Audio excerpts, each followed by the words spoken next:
Hey guys, this is Cam for 15 back at it with another video for you guys, back with another Cam for 15 Talk Sports video. And this time we're talking the NFL. The NFL draft first round has just concluded. And like we've done the past couple of years, we I didn't do one on this channel. This is like my first draft video I talked about on this channel. But on my old channel, there was draft videos, but me and my uncle, I thought my other co-host Matt Swarmstead would join us, but I'm guessing he no-showed. I don't know why, but whatever. I'll just tell him whenever. Yeah, we need to find out and investigate what's going on. I think there's some kind of trickery afoot, and we need to find out what's happening. Yeah, I'll probably get in contact. I'll probably call him. Yeah, we need to put out a search, something here. Amber Alert. Let's find Matt. Where is he? I haven't heard from him. I don't know where he is. We're looking for you, Matt. If you're okay, let us know. Yeah. Also do look forward to I have to edit it or something like that. But me and Matt did do a video on the Brooklyn Nets versus Boston Celtics series. Now shocking of a sweep that was, but that video would be he is around somewhere. Oh yeah, he's somewhere. That video was recorded a few days. Let me in on that one. Yeah, I've been looking for him. I've been looking for him. I'll see if I can get him on. You've been trying to crawl out the woodwork just because the Celtics are actually going to go to the NBA Finals, but I digress. That's another video. Yeah. But anyways, we gotta talk about the NFL draft. The one thing about this NFL draft that is pretty kind of good for this year is the fact that the talent pool is pretty damn deep. If I'm being honest, there's especially a wide receiver. Yeah, I think pretty much. I didn't really see this first round. I guess it must be my Bears fandom kicking in. But the only head-scratching picks was probably few but little, but mostly just the Packers pick. But then again, that's probably my Bears fandom kicking in because I thought they were going to go wide receiver, but those idiots went defense again. But again, Packer fans, they're the typical thing of, oh, well, we're still good. We got Aaron Rodgers. Yeah, and then you guys will be a freaking playoff exit again. We don't need a wide receiver. We got Aaron Rodgers. We don't need a tight end. We got Aaron Rodgers. We don't need to draft offensive linemen. We don't need to draft anything on offense. We have Aaron Rodgers. So, yeah, that was pretty much the prevailing theme, especially if you're a Bears fan. Yeah. So, hey, it's the Packers. What can we take? We don't care. Yeah. Now, if you are interested about our thoughts on the Bears draft, now we'll actually do a full Bears draft analysis of all their picks after all their picks are done after this year's draft. We don't pick till next or tomorrow, barring any trade backs, which I swear to God, I hope does not happen. No, I mean, they only have 6 picks. Yeah. So the likelihood of them, obviously the likelihood of them trading up in the first round is now a moot point. Which I never thought they were going to do. There was, a little bit of talk where I am with the Bears fans up here. They were interested in, moving up a little bit in the first round to grab one of these wide receivers that actually left. But, obviously that didn't happen. So now with the 2 second-round picks and the 3rd pick that they got, I doubt if they trade down, which is a possibility to get more picks. But, I honestly think they're going to try to go ahead and supply their wide receiver need in the 2nd round, considering that they did go out and try to look for an offensive lineman in free agency. So, yeah, the whole thing for me is let's get some weapons and some protection for Justin Fields. And I think they'll cover those needs day 2. Yeah. But like I said, we'll talk about that when the Bears videos comes, but we're just talking general NFL here. So the first pick of the 2022 NFL draft was by the Jacksonville Jaguars, and they ended up taking defensive end Trayvon Walker from Georgia.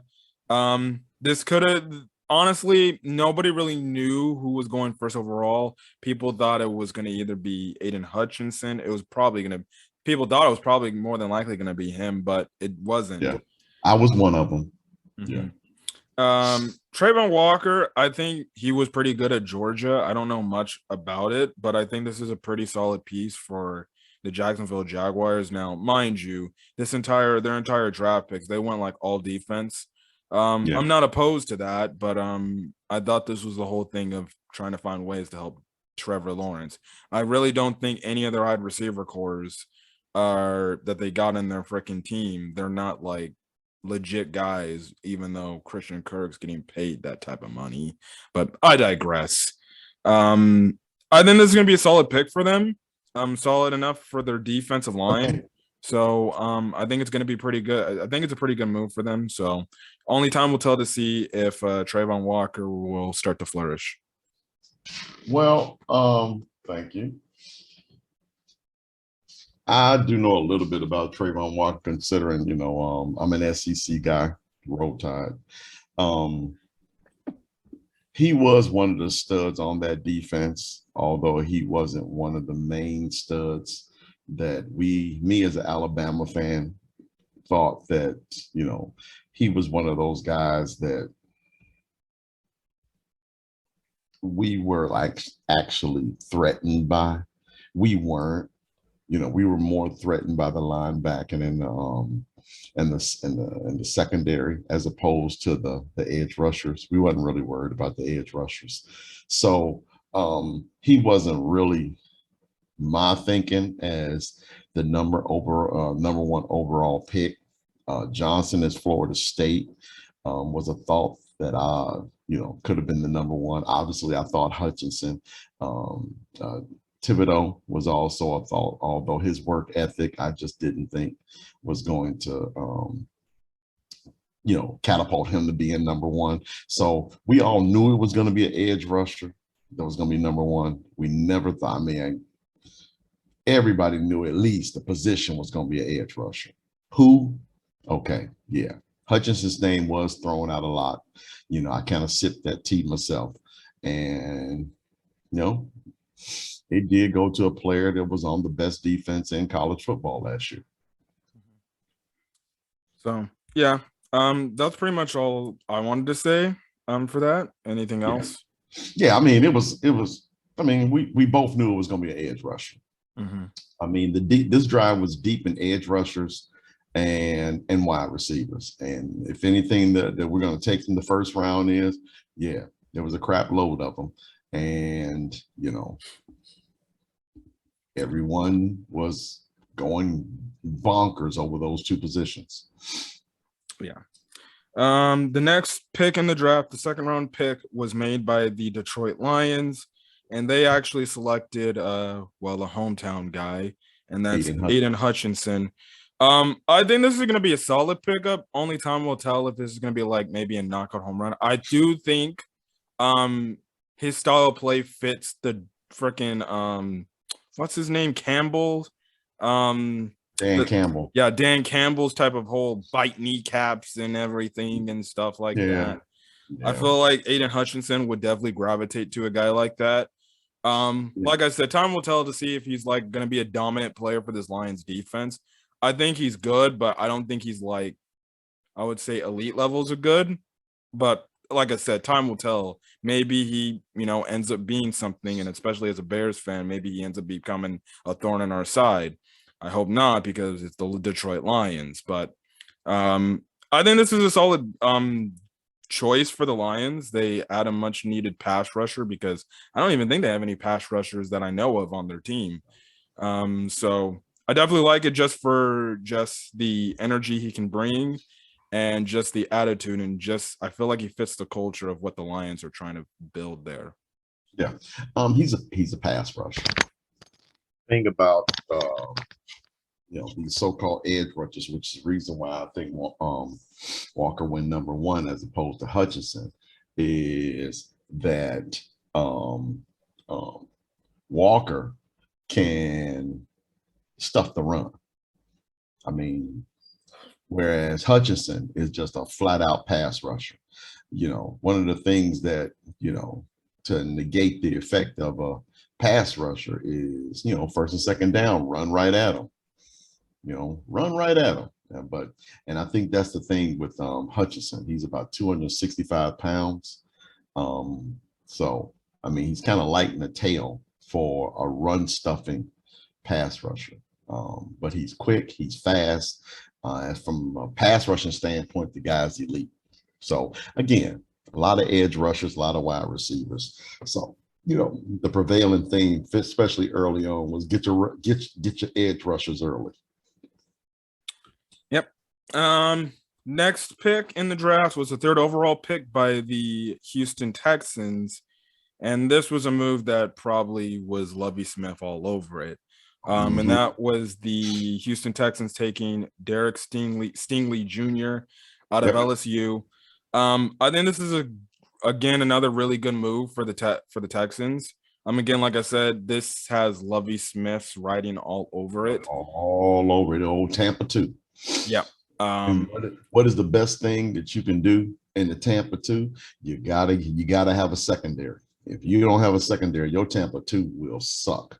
So and Lovie knows that, and that's his defense. He's gonna play that. He's gonna play that Tampa 2 zone. So he's and how we know, we're Bears fans. He was with us for a good little while, so we know just a little bit about Lovie Smith and what he likes, what he wants to bring to the table.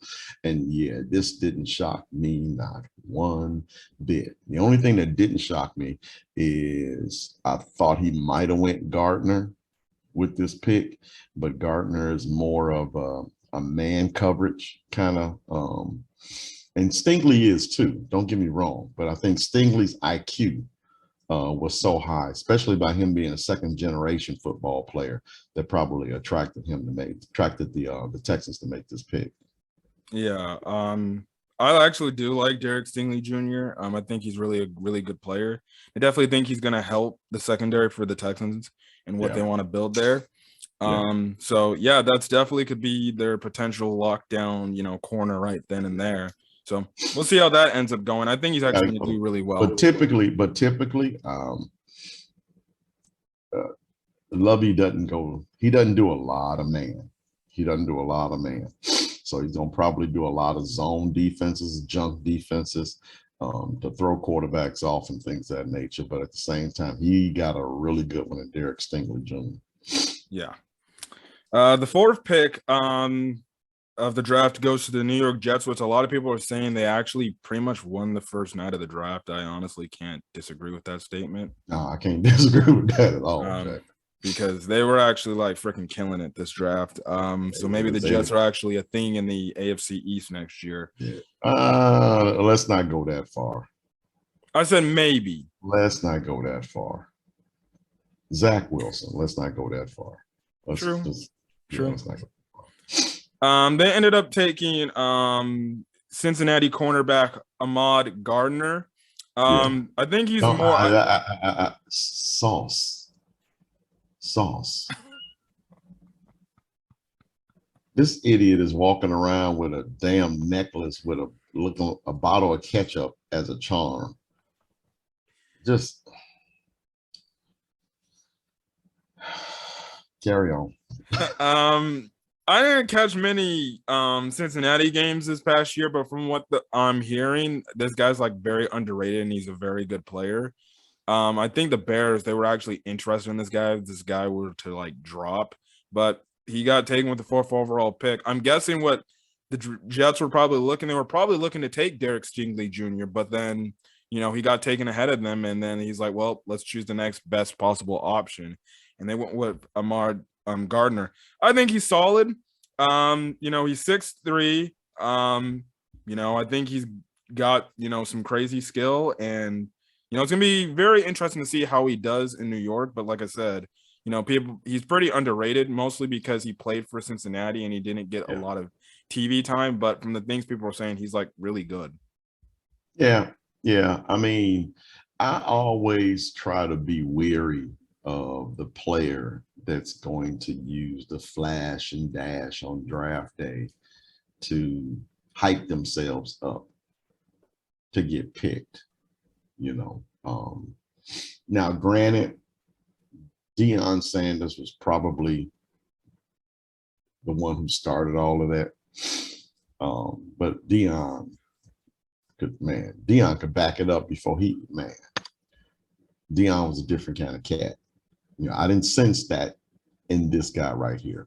So, and plus he was, Cincinnati, I mean, by Alabama SEC standards, they ain't really playing anybody. So, I mean, whoopee. But, if there's anything that football has taught me is that, defense travels. So if the kid can play, they'll bring it out of him. So, good luck to the kid, but the whole flash and dash, man, yeah, I wasn't feeling all of that stuff, so, but you're all right. I think they were going to go with a cornerback regardless, but I think the one that they wanted was Stingley, and there wasn't, I mean, they could have went edge rusher here as well with the first two, but with all these wide receivers on the board, I think with the cornerback going first, they probably went thinking, well, yeah, let's go ahead and get the cornerback now, and then we'll get the edge rusher later on. Yeah. Going from one New York team to the other New York team, and they're both just as equally bad as each other. Yeah, they did, but the Giants didn't do bad either. Yeah. So with the 5th overall pick of the draft, the Giants took Kavion Thibaut from Oregon, who we thought at first way before the draft was going to even start, we thought this guy was going to be the number 1 overall pick. I don't know the reason why he dropped. I think it was like injury reasons or something. I just think it was just his work ethic. Okay. He's gonna be one of them boom or bust kind of guys, man. Whereas if he comes to work hard, then the sky is his limit. I mean, or better yet, there is no limit. Mm-hmm. But at the same time, if you don't come to work, then and thinking that there are some players who think that just because you had a great college career that it's just going to get handed to you. That's the question for me with Thibaut.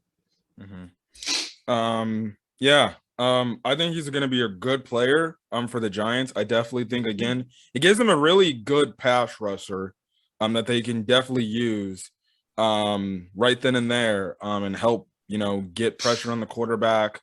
And we know how bad the NFC East is. So he could be terrorizing NFC. He could be terrorizing Dak Prescott, Jalen Hurts, Carson Wentz, and stuff like that. And we'll see where he goes and how it goes. I think this was a good, solid pickup for the Giants. I definitely think they needed a pass rusher to help their defense. And then we'll talk about them after we speak about the Panthers pick. But again, I think they got another really good player for their offensive line. Yeah, I mean, again, he's gonna be boom or bust for me. Athletically, oh yeah, the dude checks all the boxes. But is he gonna be, Derek Thomas or, Joe Blow from, somewhere USA? That's the question for me. But he has to. But right now, the prevailing theme with him is he going to work hard? Because his work ethic was highly questioned, during this whole draft process. So we'll see. Okay. With the 6th overall pick, it was the Panthers who had it, and I was actually just thinking like, okay, what are the Panthers going to do? They don't really got no quarterback. I was thinking QB. Yeah. I was thinking QB. This is where the first one comes off the board. Carolina doesn't really have a quarterback. And, you got 3, maybe 4 good ones that could potentially start coming off the board. And you know how it is when that first team selects that first position, and then here they come. Oh hell, they went with this position. Let me just start drafting, and I'll get the other ones later. That's where I thought the quarterbacks was going to start their ascension into the draft with the Carolina Panthers at number 6. Yeah. I don't know if Carolina's going to wait till next year to get a quarterback, or maybe if they get another chance, Malik Willis is still on the board. We'll see. But they ended up going with, again, I don't know if I'm pronouncing this right. They went with Ikem Inouye or something like. I don't know how you pronounce these dudes' names. Yeah, I got a pet peeve about trying to pronunciate these names, man. So my apologies go out if I just obliterate your name. There's no ill intent that's so my apologies, but there are some names that I'm just like, yeah, I think I'm just gonna call him Ikeem. It's an offensive tackle. yep. So He good though. He good. Yeah. He good. So hopefully they can, but I don't think they have any second and third round picks, Carolina, because that was one of the teams that we were talking about up here that the Bears may have been interested in trading up to come get this pick. Robert Quinn was a little snippet that we were talking about moving up so that the Carolina Panthers could move down and add more picks, add second and third round picks, which they didn't have. So, but they didn't. Now they still could, because keep in mind, we don't know if the Carolina Panthers drafted this young man to pass him along to somebody else. So let's see. So, because they desperately need a quarterback.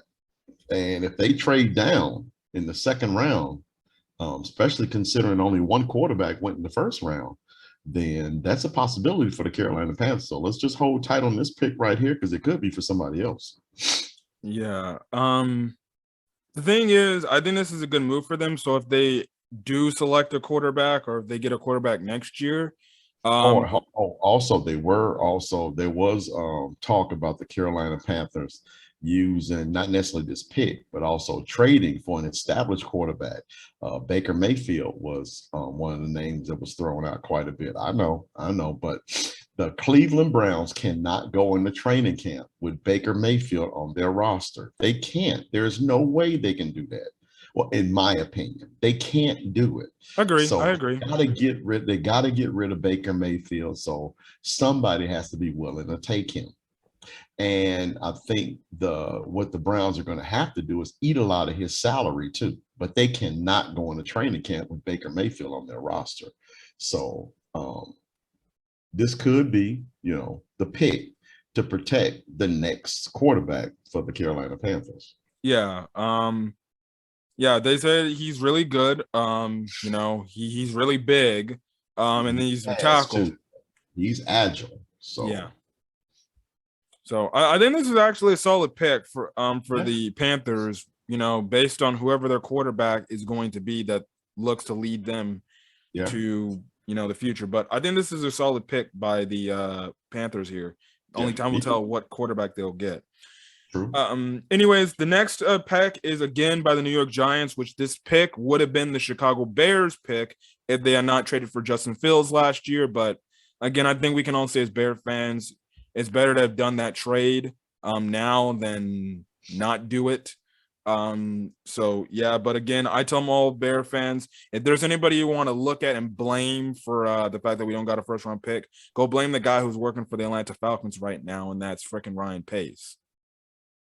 Well, but at the same time, look what we got. I mean, we did get the quarterback we want.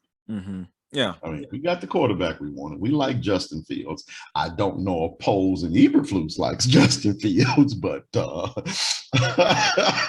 so there's more to come there. But at the same time, though, our hope is that they can come together with some type of hope. They can all agree that the priority should be to protect this man and draft players just so we can get this man some education while on the field so he can become the dynamic quarterback we know he is to be.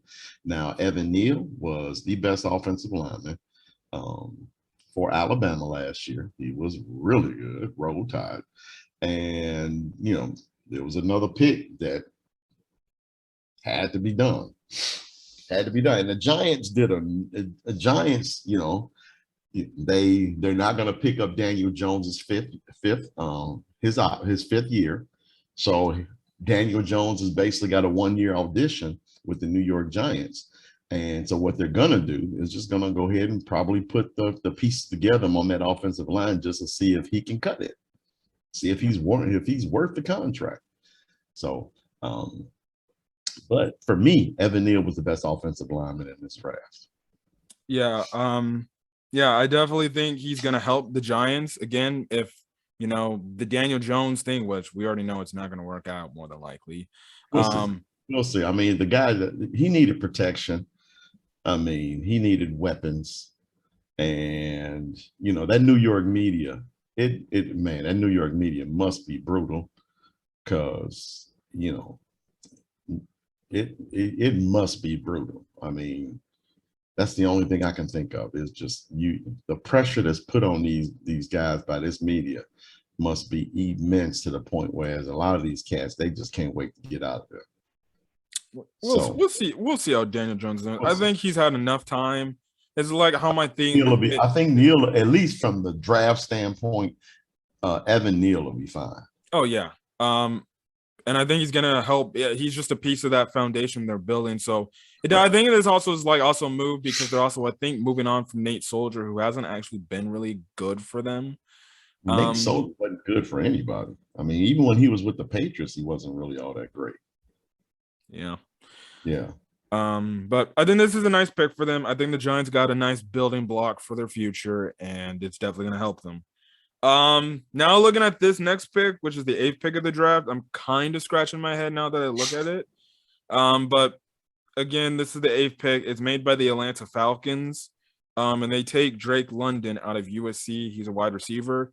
Knowing the fact that I'm freaking like UCLA dude. Drake London, he was a freaking killer as much as I hate freaking USC with burning passion. He was I thought he was solid for them, but in my honesty, the reason why I'm kind of like, okay, why did they take this guy? I thought the Falcons should have went defense because their defense struggled, and then they looked like they could use it, especially when it comes to maybe a pass rusher. Because I know Vic Beasley, that whole thing fell out, so they cut him. Yeah, that didn't go well. So I thought they were really gonna make a defensive, addition, not an offense addition, because they already got Kyle Pitts. Maybe they did this because of Calvin Ridley being suspended for the year. I don't know. That's potentially reason.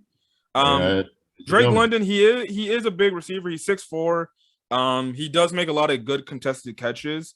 And I think, again, maybe they're trying to do a whole Julio Jones, Calvin Ridley 2.0 thing again. Maybe. Try to give, I guess, Marcus Mariota something to work with.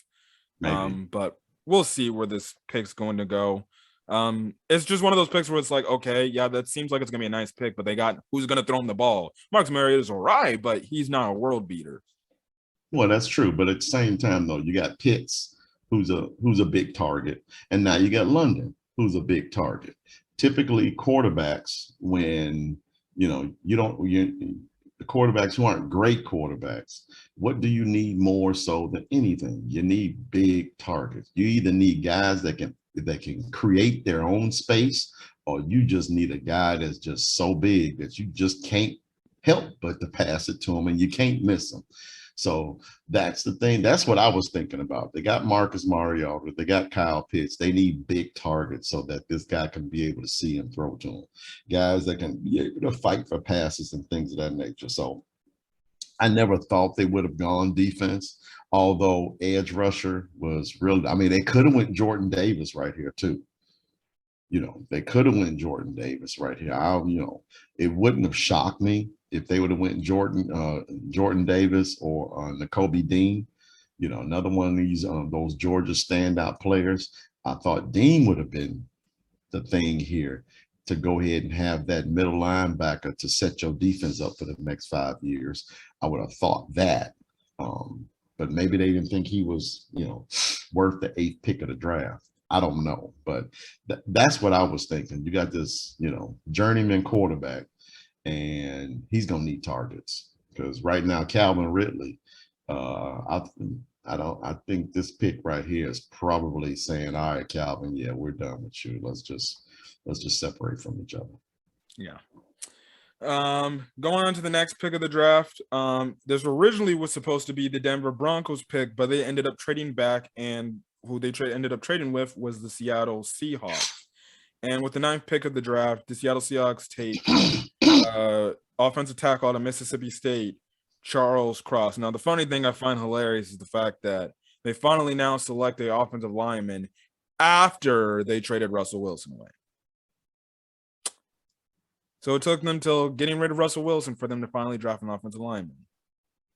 Okay.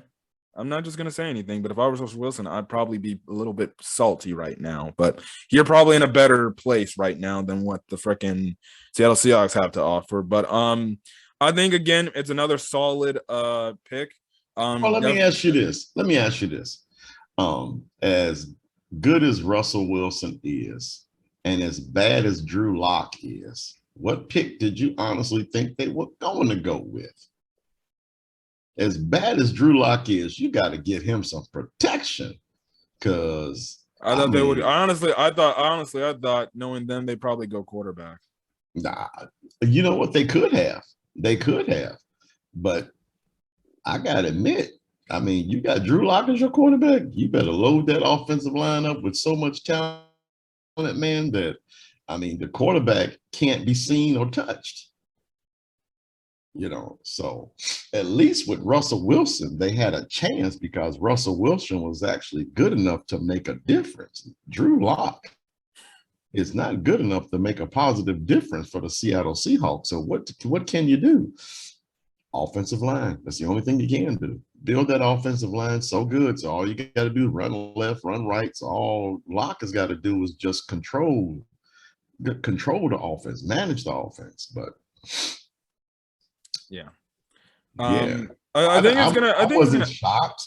I wasn't shocked by offensive line, with the Seattle Seahawks. Yeah. And then on top of it, they still got Metcalf and Lockett.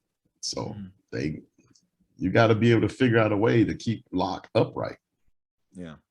I thought this was a good pick for them. Definitely a much needed pick to help bolster up that offensive line. So we'll see. Yeah, especially with the other already gone off the board.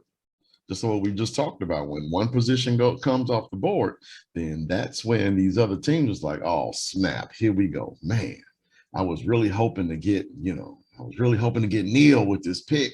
I was really hoping to get the player from North Carolina State with this pick. Oh, so now who's next? Who's third on our board? Let's just draft Cross, man. We got to protect Drew Lock. Yeah. Just a quick update to go off on tangent. I guess the Mavericks and the Jazz are tied. Again, if the Jazz lose, they are eliminated from playoff contention. Jazz is video for another day, but these isolation only offenses are not lasting in the playoffs. They are being defeated. Yeah. The 10th overall pick of the draft again goes to the New York Jets, which they ended up trading up with Seattle.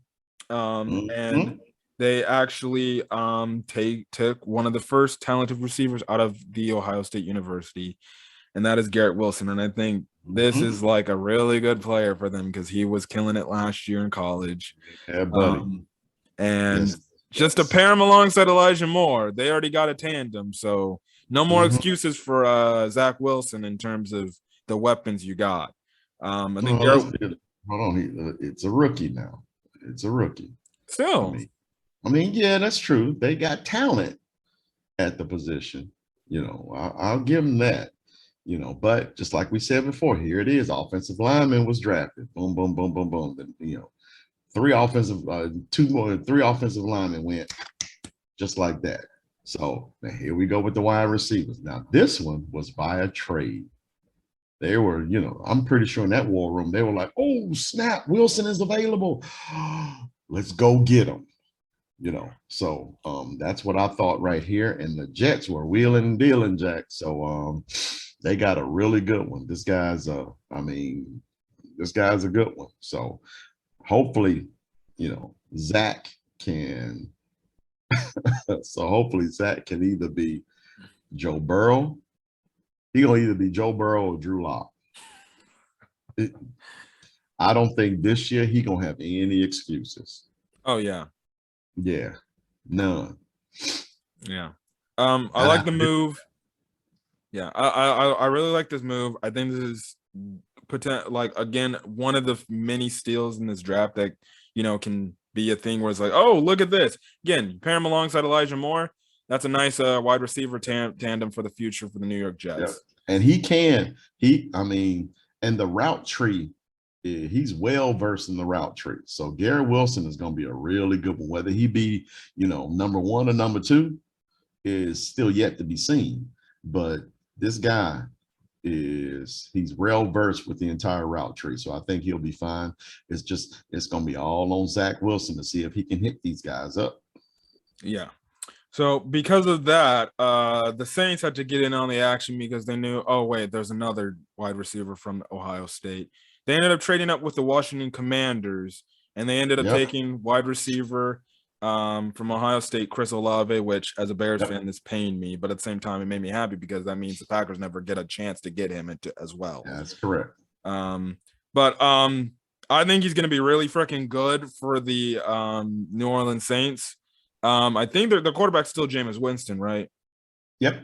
I think he's got a solid quarterback to give him the ball. And again, depending on how the Michael Thomas issue is going on, if him and Michael Thomas come back, then that's actually a pretty crazy, scary tandem, especially if Jameis Winston stays healthy and doesn't end up turning the ball over. Yeah. But I think this is a really good move for the Saints. Again, you get a wide receiver number 2 paired alongside Michael Thomas. Again, if we see him this year, I guess we'll see. He was tweeting like he was happy with it, so it seems like he's going to be playing for the Saints this year. So yeah, I like the move. Yeah, I gotta admit, I liked it too. It really, I'm not gonna lie again, because we've already said it 2 or 3 times already. When one position gets drafted, that's when they all start falling off. The war room start going crazy. So when Wilson came off the board, I'm pretty sure he was on somebody else's draft board. So then that set all the other war rooms crazy to start running around trying to make a deal, to get the guy that they wanted. And Chris Olave was the number one deep threat that was on a lot of people's draft boards, either him or Williams. But Williams was the anomaly because of the ACL injury he suffered in the championship game against Georgia. So no one really knew what he can probably bring to the table. So Chris Olave was catapulted to the number 1 deep threat in his draft. And the Saints somebody had to come up and come get him. So you never knew where he was going to go. So Chris Olave is with the Saints. At least he's got a quarterback with a strong enough arm to get it to him in Jameis Winston. So, and I'm pretty sure that does make Michael Thomas happy and makes him want to return to the New Orleans Saints next season. So, and their division is a little wide open, for the taking, a little bit, but, we'll see. But yeah. But again, another thing happens because these 2 trade-ups happened. Well, then the Detroit Lions had to be like, okay, well, we got to get on in this too. They ended up trading with their NFC North rival, the Minnesota Vikings.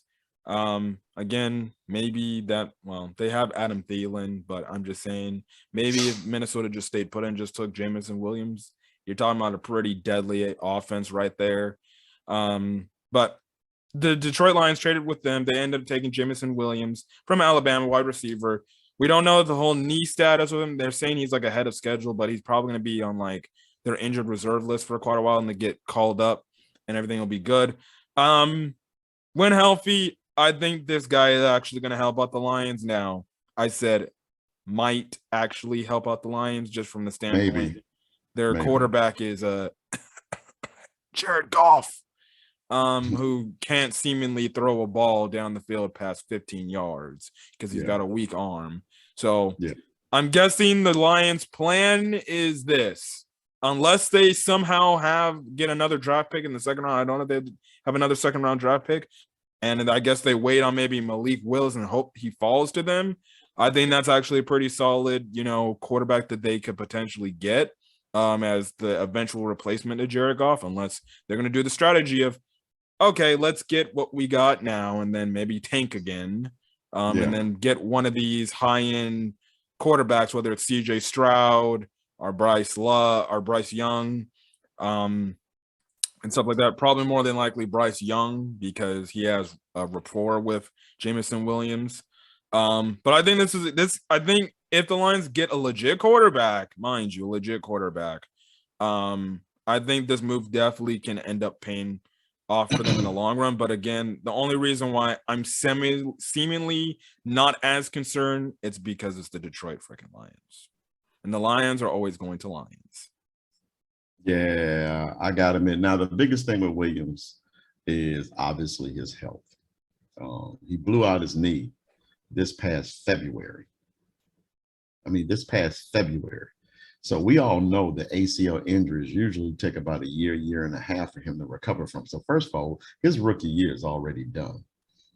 I can't see him, contributing anything on the field of play this season. So this move was to do something to get him on the field for next football season.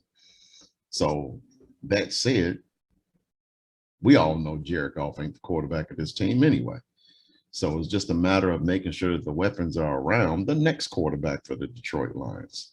Because this guy, when healthy, this guy from, what I saw with Alabama, he had Dion Sanders type speed. And to me, you can't teach speed, and this guy had it.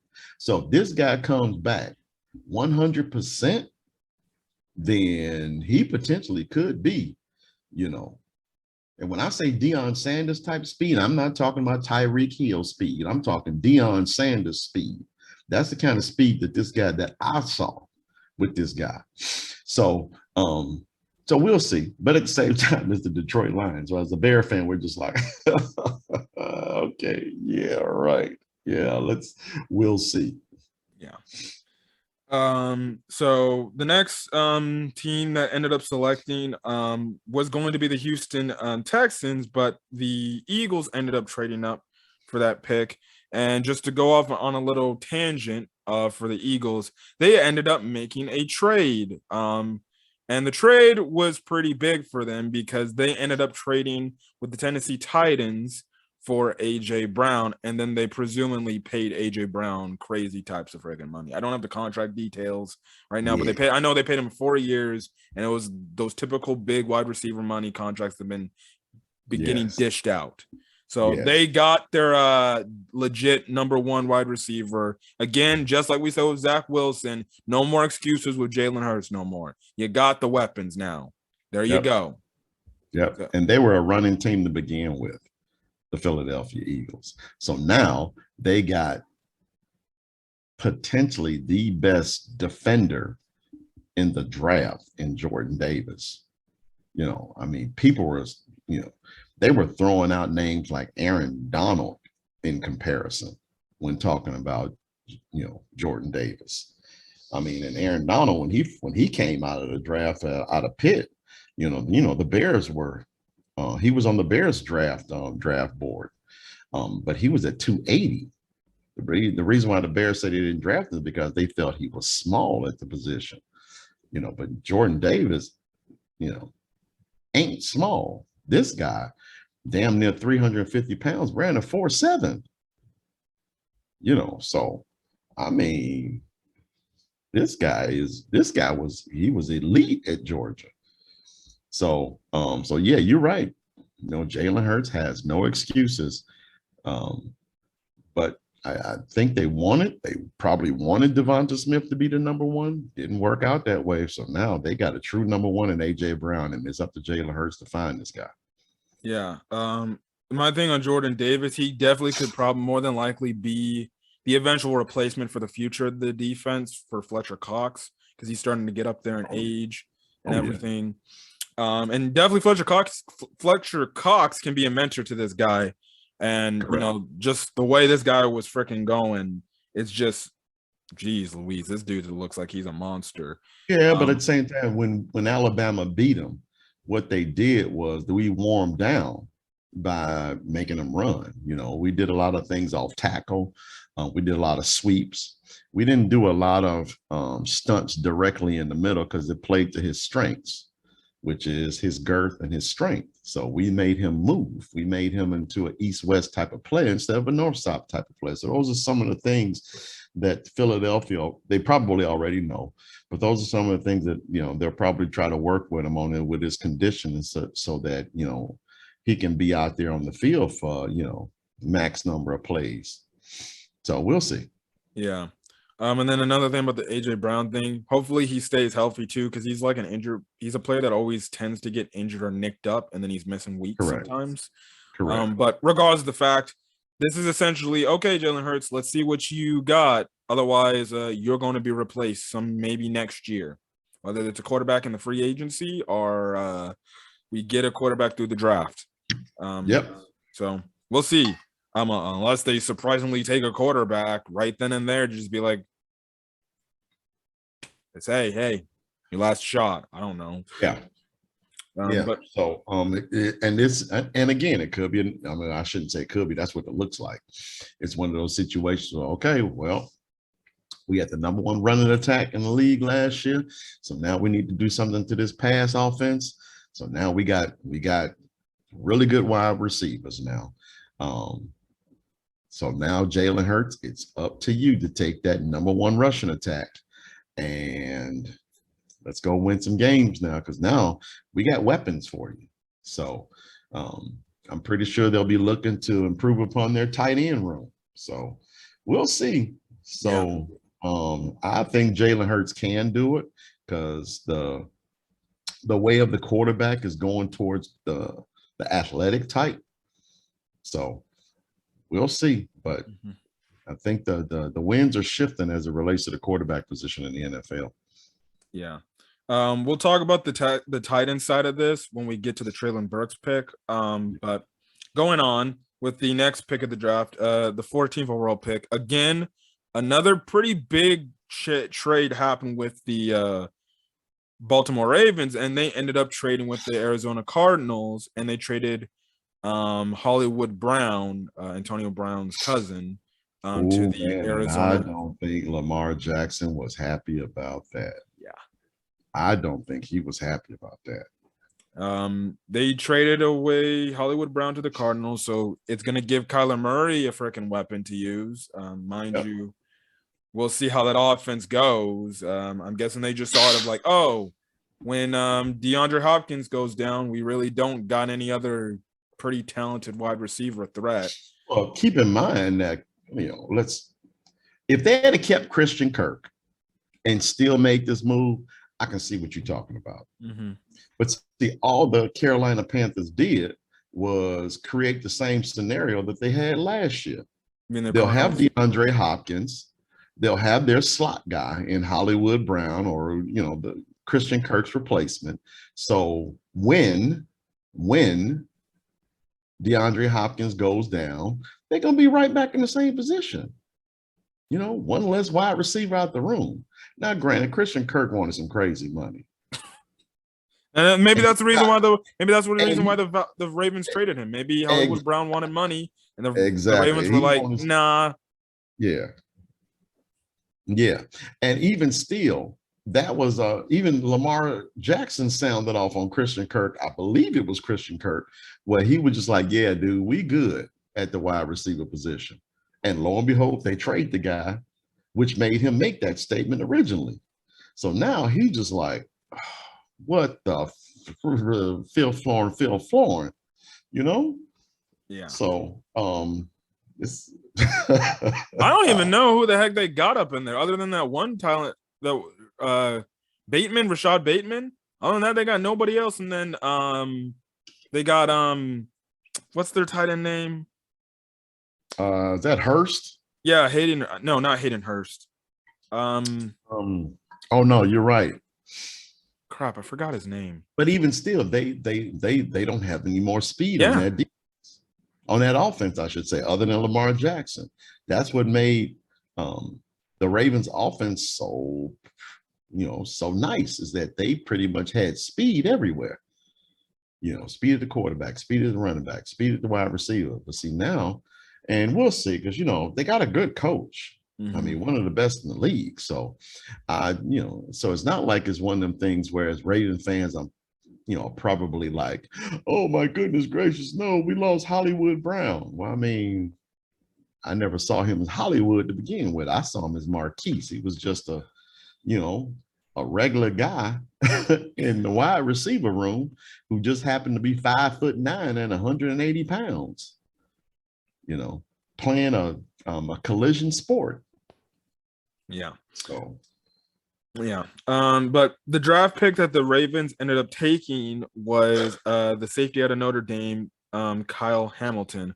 I definitely think this fits, definitely what the Baltimore Ravens see fit and what they want to build their defense in. And I think he's going to be a really solid player for them. He was really good for Notre Dame. Your father will be able to tell you all about Kyle Hamilton. He was the best safety in the draft. He was the best safety in the draft. So and if you really think about it, I mean, the Ravens that defense has always had a really good solid safety. Always. Ever since they moved to Baltimore, they've always had a really good safety.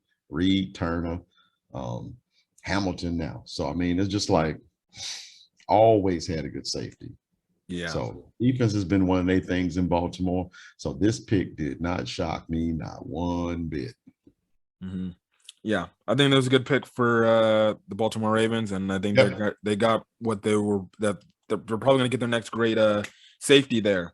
So yeah, 15th pick of the draft. It is the Houston Texans, and they traded. They got this pick. Originally, this was the Miami Dolphins pick that was traded to the Philadelphia. Then Philadelphia, they did the trade, to get Jordan Davis. There you go. And the Texans ended up taking offensive guard Kenyon Green. I'm out of Texas A&M. I think he's going to be really good for them. Again, a pretty solid move for the Houston Texans because seemingly enough, it looks like they got their quarterback of the future in I guess Mike Glennon 2.0 because he got a freaking long neck. I forgot this quarterback's name too. The Texans. Huh?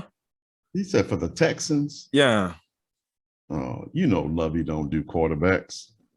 No, he was already there last year. He was already there, but they Texans is going to be in the first round for the foreseeable future. Oh yeah. So just go ahead. Let's build this capital to go ahead and make sure we have these picks. So we can build this team and then add that stud quarterback to it later. Davis Mills. Although Davis Mills did look pretty good last year. Yeah, he did look pretty good, but I'm not saying I'm expecting great things out of him. I'm just saying he looked pretty good. And who knows? Maybe he's one of those type of quarterbacks that is just under the radar good, and people are like, you know what? Maybe he needs some attention, but not like elite attention.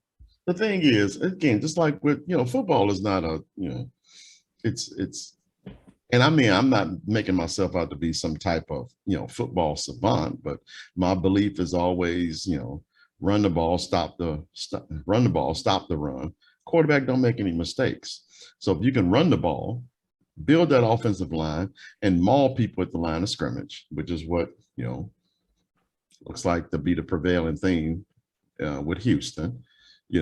Quarterback hand it off, and just don't make any mistakes, and you'll move the football.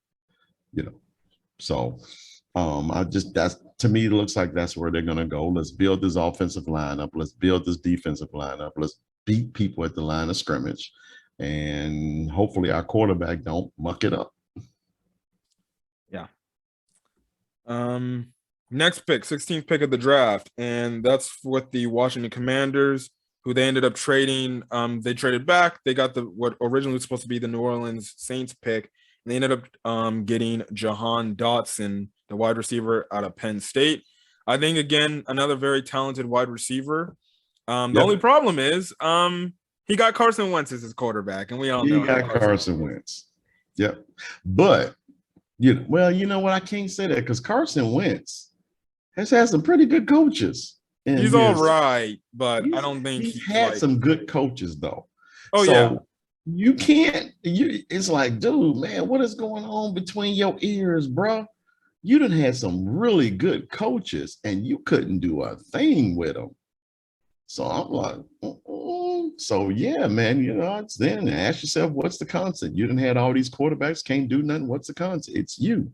So yeah, he got Carson Wentz. So the Commanders, although I like the Washington football team better, I do. That whole WFT, man, that thing was nice. I liked it. The Washington football team, I liked it. It was strong. It was to the point. It sent a message that you're about to play the Washington football team. Now you're playing the Commanders. Come on, man. They had a good thing. I don't even know why they messed it up. Because it's freaking Washington. That's why. I know. It's just, Daniel Snyder, man. What can I tell you? Yeah. I think this is a good move for them if Carson Wentz, like I said, can deliver the ball and stay healthy. Carson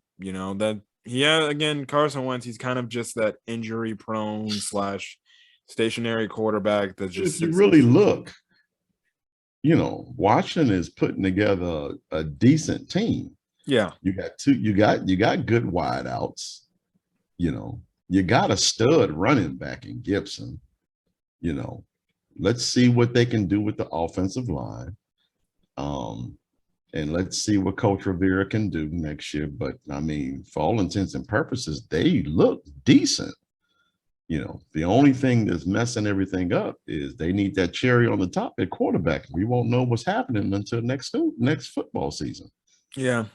I think Carson Wentz will just put up average quarterback numbers. So. If they can run the ball and Gibson does not get hurt, Washington can probably come out of that division, on top. But you're right. It's all going to be on the shoulders of Carson Wentz eventually. Yeah. They ran him out of town in Philadelphia. They ran him out of town they definitely ran him out of Jim Irsay literally ran this guy out of town. Yeah. Although I will say, dude, before that knee injury, yeah, man, he was playing some crazy football. He was playing really good football. If I'm right, when he went out, he was like, 33 touchdowns. He was gonna be the MVP that year. Yeah, he was gonna be the MVP until he hurt that knee. So Now I don't know if that's the issue with him now. Is it the knee? The reason why, he can't go through his progressions? But, I don't know. But that year, oh yeah, he was going to be the MVP when he went out. Yeah. I'm still waiting for that Commanders Philadelphia Eagles game in Philadelphia because those Philadelphia Eagle fans, they're going to be rowdy. So that's the one game I'm looking forward to. I honestly think they'll be rowdy against Wentz. I mean, they don't like him. They didn't like him. Get him out. So why would they? Me personally, be like, yeah, come on back, Carson. Yeah, come on back. We gonna love you. We gonna love you. We gonna beat the crap out you because go through your. I feel like they take that approach more with Nick Foles because he won them the Super Bowl compared to freaking Carson Wentz, who I think every Philadelphia fan, hates now. They would have won the Super Bowl with Wentz if he didn't get hurt. Yeah, and they might have steamrolled everybody too, because Philadelphia was that good before Wentz went down. They were that good. I mean, dude, I know. We got to go back. I want to say that he didn't have double-digit interceptions when he went down. Oh, yeah. I mean, I know he had 33 touchdowns, and the first thought that was on my mind is he had 5 picks. And that ratio was it's mind-boggling that late in the football season. So, that knee it is what it is. Yep. The 17th pick of the NFL draft was by the Los Angeles Chargers, and they took Zion Johnson out of Boston College, offensive guard. Again, Another solid pick for the Chargers with everything of all the pass rushers that all the other AFC West teams are getting and stuff like that. They're like, we got to protect Justin Herbert, and we just got to find a way to make our offense even more potent. just from the standpoint, we got to give him time to throw the ball. I think this is going to help them out a lot. My God, I've already said enough of what I think about the entire AFC West. I think this is going to help freaking Justin Herbert again. It's going to give him more time to pass the ball if they give him time to throw. And I think this is a solid pickup for the freaking Chargers. No, I agree with you. And you ever notice that when, you're describing a pick and it's an offensive lineman, it's not a, glaring comment. It's always something like, yes, it's a very solid pick. Very solid. Because I think all offensive linemen are solid. Yeah, because they're the grit and grime. They're the guys who muck up the game, and they're the guys in which football is truly won at the line of scrimmage. So, but it's not the flash and dash. It's not the quarterbacks. It's not the wide receivers. So when an offensive lineman is drafted, it's always, now this is a really solid pick. Now maybe I might change my tune with the Bears finally take a really great or really good offensive lineman. Solid. They really needed an offensive lineman. I think offensive lineman for a great quarterback. Yeah, you can't underestimate the value of a really good offensive lineman for a quarterback. And Dan Marino Jr. up there in Los Angeles now, man, you got to protect him at all costs, because I honestly think the Chargers are gonna open some eyes up next football season. I think they've been opening eyes since Justin Herbert took the reins of the team. Well, I mean, to the point where I honestly think they can win the division. Oh, yeah. The only thing about that is they got to stay healthy. They're always hurt all the time. Yeah, that's true too. So that's true too. Yeah. And then they gotta be consistent. That's the one problem. Because since I live out here in California. I'll put it to you like this: the City Chiefs got one of the worst wide receiving rooms in the NFL. So I think I think the Chargers is looking good to sit atop the AFC West this year. Yeah, we'll see. We'll see if the Chiefs take a wide receiver late in this draft, because again, there's still a lot of depth there. But yeah, Tennessee Titans. With them trading back, they ended up taking the wide receiver out of Arkansas, which I was so dang pissed that, because I wanted this guy to fall to the Bears somehow. And the Tennessee Titans, because they traded away AJ Brown, I'm thinking, so are they just gonna blow it all up? Because I'm like, I don't know what they're doing. So I'm like, they're actually gonna trade Derrick Henry away? What's going on here? It looked like they were beginning to blow it up in Tennessee. Yeah, but they end up taking the young receiver again. As a Bears fan, I was like, darn it, man. I wanted this guy. People are calling him potentially the next Deebo Samuel-like receiver. And they took Traylon Burks out of Arkansas. I watched some Arkansas games this past college football year, and this dude was freaking just straight up killing cornerbacks, man. He was high-pointing catches. He was just taking over the game. He had a good quarterback giving him the ball, but this guy, he was a freaking animal. He definitely, was like that. They showed on the draft telecast, he's like Deebo Samuel or like an AJ Brown. So he's essentially AJ Brown's replacement now. Like I said, with all the other quarterback issues with these receivers, the only thing is this. I said it before and I'll say it again. If you watched our playoff predictions last season for the NFL, we said the only thing that is stopping the Tennessee Titans from being a great football team is the number one reason. They already got the great running back. They don't got the great quarterback, and Tannehill sucks. So again, Trayvon Burks, he can be a really great wide receiver. The question is Ryan Tannehill going to actually throw him the ball accurately and not throw the ball to the other team? Well, and keep in mind, he's a rookie. Yeah. No, he's a rookie. I mean, you sit him and trying to win the division. You don't have A.J. Brown. Do they still have Julio Jones?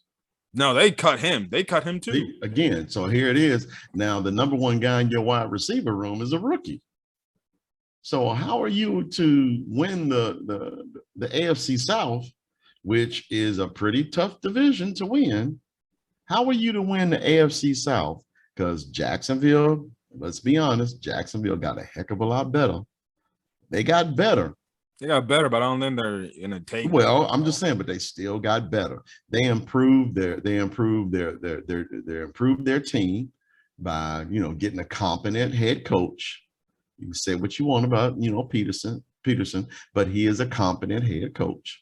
You know, as their free agency showed what they're getting better. This draft showed you they're getting better. So to me, the Titans are on the downswing. You know, they tried the experiment with Brown and Jones. It failed because everyone knew Jones was going to get hurt. But what messed it up is, you know, Henry got hurt. You know, so yeah, I think eventually the Titans are going to blow it up. And Tannehill is coming up on the second year of a 4-year contract he signed, so he locked in. You know, so I don't think Tennessee Titan fans are really happy, and you know, but a rookie being the best guy in the wide receiver room, yeah, it's gonna be pretty interesting with an average quarterback. Yeah. Yeah. That's their problem, not mine. Yep. I've always said for the Tennessee Titans, just get rid of Tannehill. He's not going to take you anywhere. You'll just you'll get to the playoffs and then be what happened when you guys play the Cincinnati Bengals. You end up on picks. Yeah. Moving on. We have the Saints went on next. They got this pick from Philadelphia. I believe I think they traded up for this pick. And the 19th pick, they took Trevor Penning out of Northern Iowa. Now he's from an FCS school. I don't know much about this guy, to be honest, so I can't really say anything. It's an offensive lineman. Yeah, it's a tackle. Again, it's you know, yeah, it's an offensive lineman. You know, it was, you know, everyone has their draft board. You know, everyone has their hierarchy of players that they want to go through and things of that nature. And with all the offensive linemen that were coming off the boards, the Saints were just like, oh, heck, this guy's projected to probably be a 3rd rounder, and he won't even be around. So let's go get him. You know, so let's just go ahead and use it now, because we really like this guy. Typically, when someone comes out the woodwork like this early, then yeah, he's pretty high on their draft board. You know, so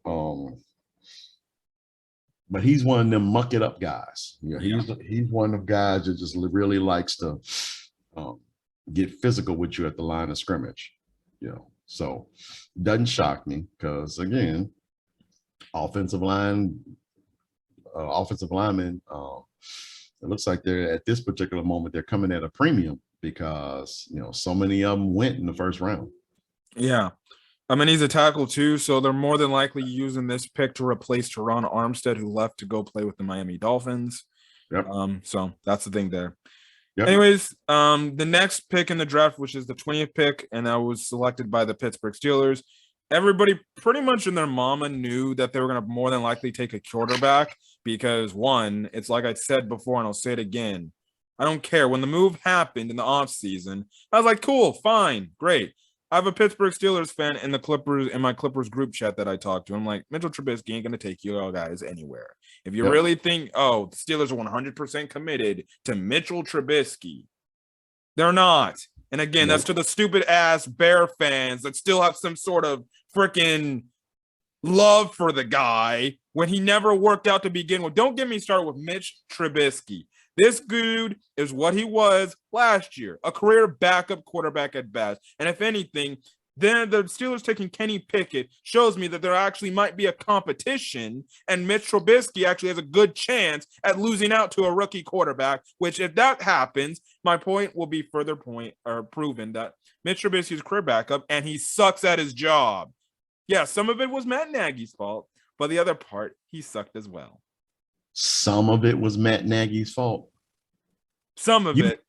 I was rolling with you, bro, until you said some of it was Matt Nagy's I'm not lying. I'm sorry. I'm see my thing with Mitch. 80% of Trubisky's learning or lack thereof came from Matt Nagy. And I agree. I agree with that point. Nagy's fault. I mean, if we look through the pantheon of quarterbacks throughout the years, you've had some pretty average quarterbacks to win Super Bowls. Phil Simms. Phil Simms was not a franchise quarterback, but he had a coach that knew what to do around him. I mean, you could have won with Mitchell Trubisky if the. I disagree. If the scheme was right. We went to a Super Bowl with Rex Grossman, man. Yeah, I know, but I'm sorry. I was never a huge dude on Mitch Trubisky. We could have went to a Super Bowl with Mitch Trubisky if we had the right strategy in place. We would have went to the Super Bowl if freaking Tony Parkey makes the kick. Mitch Trubisky was not a 5-wide kind of quarterback. Mitch Trubisky is a single back, 2 tight end set kind of quarterback that moves the chains 5 yards a play. He needs a running back. He needs a really strong offensive line, and he needs a decent wide receiver, a really good wide receiver core. That's what Mitchell Trubisky needed. But no, Matt Nagy wanted to come up in here and show that he is this great coach.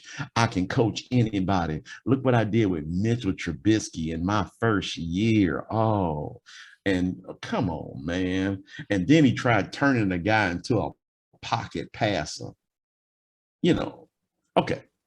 Don't get me started. Let's move on. Kenny Pickett, everybody knew that the Pittsburgh Steelers was going to go quarterback.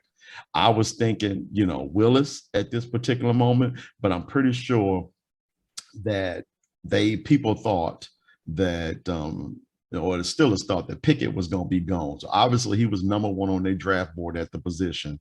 So when he was there, and if you notice, that pick was in quick.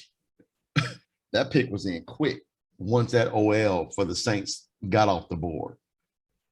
Yes. So Pickett was number 1 on their board. And if Pickett was gone, I'm sure they would have went Willis, but, they got the guy they wanted. So, but, I'm not going to turn this into this referendum on, who was at fault in the Bears' demise for the last 3 to 4 years. Was it Trubisky or Nagy? Because me, it's Nagy. Oh, and I agree. I just think Mitchell Trubisky didn't help at all either. I think he's a trash-ass quarterback, but whatever. It was because of his coach. I think the bad habits influence that Mitch Trubisky had was because of Nagy, but I definitely think Trubisky didn't do himself any favors as well. This is a video for another day. One of them counterpoint type deals. You and I can just throw at each other. But we got about 10 more picks, 11 more picks to sit up here and go over. And I'm pretty sure you don't want to keep going on about Trubisky, Nagy. That's another video. That's a video for another day. As for Kenny Pickett, I think he could see. My thought on Kenny Pickett is, I think he's that actually, Malik Willis to me is more of a quarterback with high upside. I think Kenny Pickett could be a very good quarterback. I don't think elite. Or heck, he could probably just be a regularly average quarterback. I don't know. He could be. The draft is such an inexact science. We really don't know. I mean, he could fit everything. He could check all the boxes, but with good coaching, he could be really good. With good coaching, he can be really good. So, but just like I said before, he was obviously number 1 on their draft board. He was obviously number 1. So they went and grabbed him. So we will see. I got a buddy who works at the commissary, so I think I'll go see him. Maybe not tomorrow, maybe next week, because he actually told me, Lord God, no, please. He's a Pittsburgh Steelers fan. God, no, I hope they don't draft Pickett. And he said, I don't like Pickett. I hope they don't draft Pickett. So I got another gentleman that I work with. And I'm going to ask him what he thinks about Pickett as well, too. Now, I think he liked Pickett, but I think the prevailing theme was with those two people that those two wanted Willis. Yeah. Definitely the fact, because I guess Willis is more mobile than Pickett, and then he has more upside than Pickett probably does. And then on top, just like I said, for the prevailing theme with quarterbacks now is that athletic quarterback that can move the chains with his feet, and you can teach him how to throw later, you know. So we'll see. We'll see. So Willis is around still. Who picks him? We don't know. Yeah, just yet. So, but I'm pretty sure he's gonna fall off the board in round 2. I'm pretty sure he's gonna fall off the board in round 2, and it might be early. I can't see, you know, unless there's something that with this kid we don't know about. Maybe he scored very low on the Wonderlic exam, which is the, you know, the exam that they give to the quarterbacks. Well, everyone I think takes it in the draft, but for the most part, it's the one that's really used to rate quarterbacks. So we'll see. We'll see. 21st pick of the overall draft. The Chiefs actually traded up. New England Patriots traded back. Just for background information, my friend Matt Sormstead, my other co-host, who was supposed to be on the video, is a New England Patriots fan.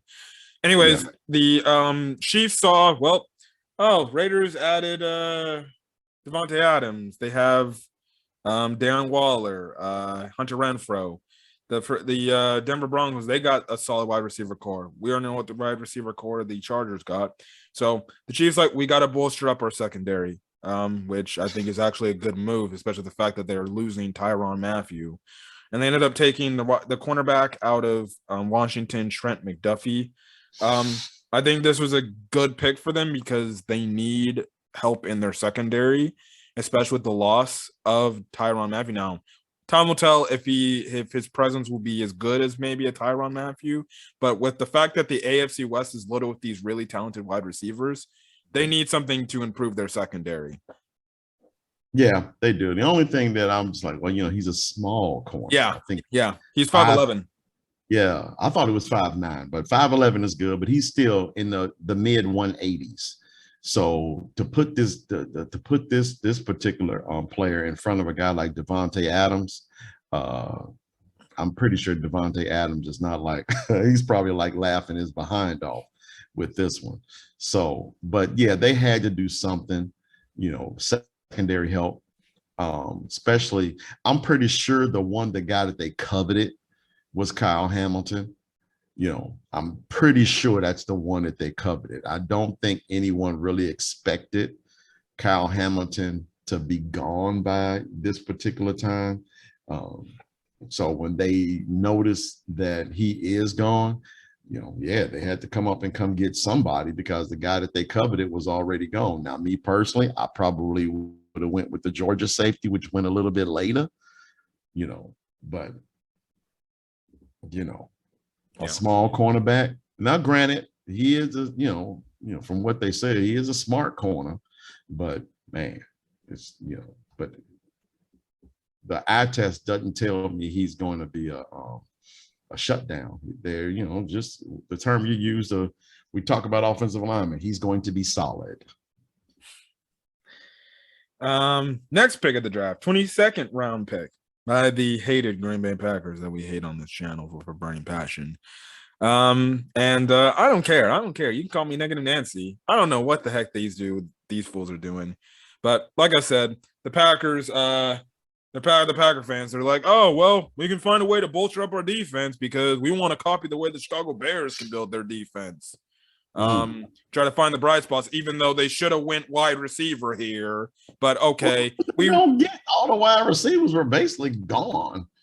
There's still some solid wide receivers out there. Solid. There you go again with that term again. Solid. They weren't looking for solid. They were looking for, you know, they were looking for outstanding. You know, they were looking for the next Devontae Adams. You know, so that's what they were looking for. I mean, if you look at these wide receiver rooms, you know, Green Bay's wide receiver room, Kansas City's wide receiver room, the Bears wide receiver room, you know, stupid Pringle. Don't get me started on him.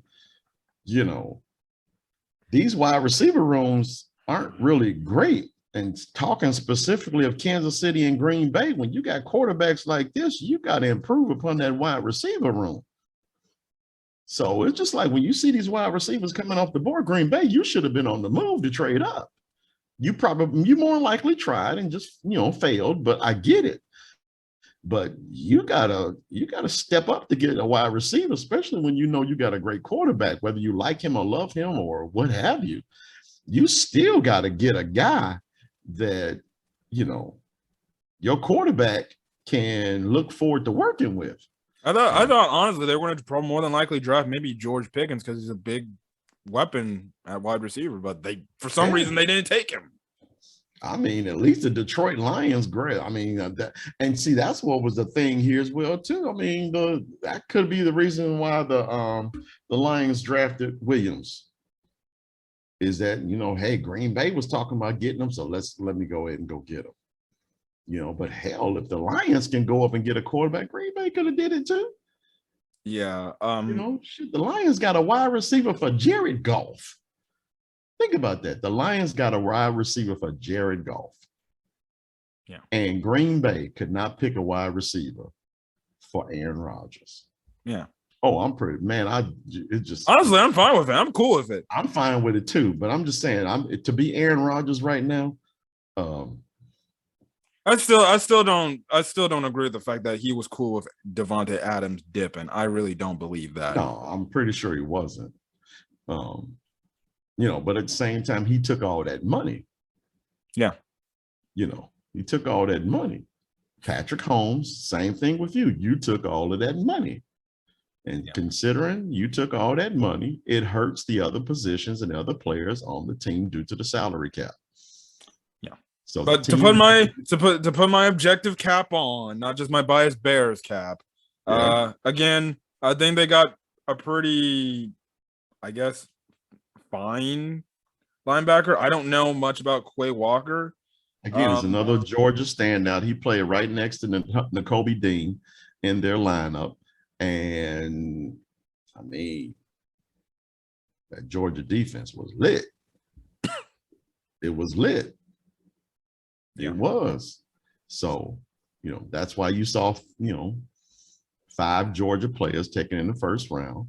And we're going to talk about the other ones in a minute. But that Georgia defense was lit. Yeah. But still, I mean, dude, you got potentially the greatest quarterback to ever play on your team, and you can't get him a wide receiver. Oh man, to me, I think the 3 best wide receivers still left on the board are probably George Pickens, Christian Watson, David Bell's. I think he's a good wide receiver. Yeah. And then I think Alec Pierce from Cincinnati, who people are saying he's actually really good. He could be like a legit steal. Yeah. So I mean, you could have used his pick on a wide out and got. They had 2 picks in the first round. Yeah, you could have got you a solid, and they went with defense both times. I mean, let's bolster up our defense, guys. Let's copy the Chicago Bears. Well, I mean, think about it. You got a $50 million quarterback. The salary cap there was already in shambles to begin with. So, and again, I don't want to turn this. This is supposed to be about the draft. So, I mean, but you got a $50 million quarterback, and that kind of money takes away from all the other positions on your team. But when you have a draft pick in which you can get a really good player who won't cost a lot of money, man, get you the player that can help your $50 million quarterback. Don't just simply say, and I'm pretty sure, Green Bay's, if he think he's so good, then, he should be able to throw to anybody. We got to boost this defense up because, we have the great quarterback. He can work with anybody. Yeah. But they think Sammy Watkins is going to be the second coming of Devontae Adams. But hey. Jesus. Oh. Their problem, not mine. Oh, my goodness gracious. Just come on now. Sammy has been everywhere. Yeah. Sammy Watkins was the Johnny Manziel draft. There you go. That's enough said. Yeah. We'll talk about the Packers when they go up next time.